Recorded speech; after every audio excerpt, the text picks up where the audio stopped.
శ్రీ గురుభ్యో నమః. హరి ఓం. ఇప్పుడు మనం చూస్తున్నటువంటి నక్షత్రపాద లింగం ఏమిటి అంటే, మన భీమఖండంలో మనం చెప్పుకున్న విధంగా 108 లింగాలలో మఖా నక్షత్రం 4వ పాదం. ఇది ఎక్కడ ఉంది అనేది తెలుసుకుందాం.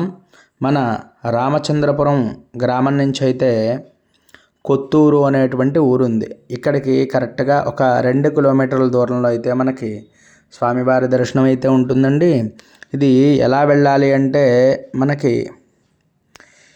ఈ యొక్క రామచంద్రపురం శివాలయం దగ్గర నుంచి స్ట్రైట్గా వెళ్ళినట్లయితే జోళ్ళుతోము దుర్గాదేవి గుడి ఉంటుంది. హైవే వస్తుంది. హైవే నుంచి స్ట్రైట్గా వెళ్ళినట్లయితే మనం తిన్నగా మనకి ఎడమ చేతి వైపుకి తీసుకున్నట్లయితే ఆ ఊరునే కొత్తూరు అని గ్రామం అని పిలుస్తారు. ఆ కొత్తూరు గ్రామంలో శివాలయం అంటే ఎవరైనా చెప్తారు. స్వామి పేరు పార్వతి నాగలింగేశ్వర స్వామి వారు. ఇది ఎన్నో పాదం అంటే మఖా నక్షత్రం 4వ పాదం.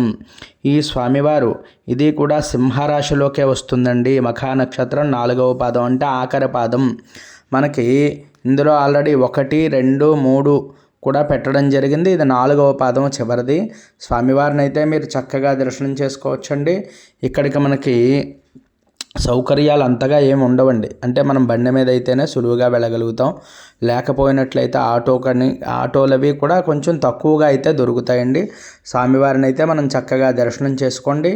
మరి ఈ యొక్క నక్షత్రాలన్నీ కూడా పాదాలన్నీ కూడా అందరూ మఖా నక్షత్రం వాళ్ళు 4 పాదాలు కూడా చూసి దండం పెట్టుకున్నట్లయితే మనం వెళ్ళగలిగితే చక్కగా వెళ్ళండి. లేకపోయినట్లయితే ఏమీ బాధపడక్కర్లేదు.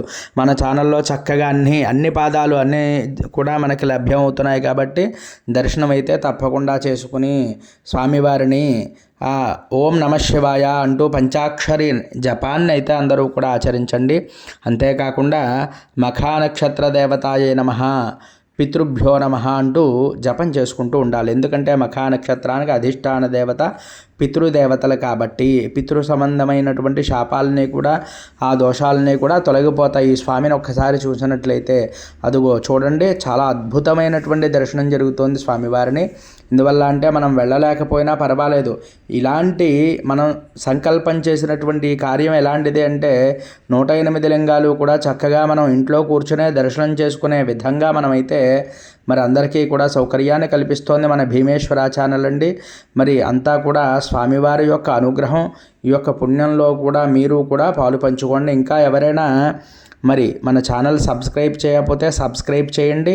ఇంకా మీరు 10 మందితో చేయించండి. ఇటువంటి వీడియోలు ఎవరికైనా ఉపయోగపడతాయి అంటే షేర్ చేయండి. ఈ వీడియో మీకు నచ్చినట్లయితే లైక్ చేయండి. అందరికీ కూడా